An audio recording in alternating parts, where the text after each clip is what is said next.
Hello everyone! In this episode, I'll show you how to use the TheSprkl extension for creating websites on the Webflow platform. So after installing the extension in Chrome, you should see a little star icon on the Webflow toolbar. That's the TheSprkl extension. Let's click on it and we'll dive into the extension interface. What do we have here? Let's start from the bottom. There's an account section where you can read documentation, visit the main site, change your password, log out, and perform other account-related tasks. We also have settings.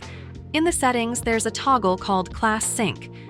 Class Sync, or Class Synchronization, is a crucial functionality of the extension, allowing you to insert elements from the extension into a project that already has a certain number of classes without creating conflicts between these classes. This means that when we insert elements with Class Sync enabled, the classes won't duplicate.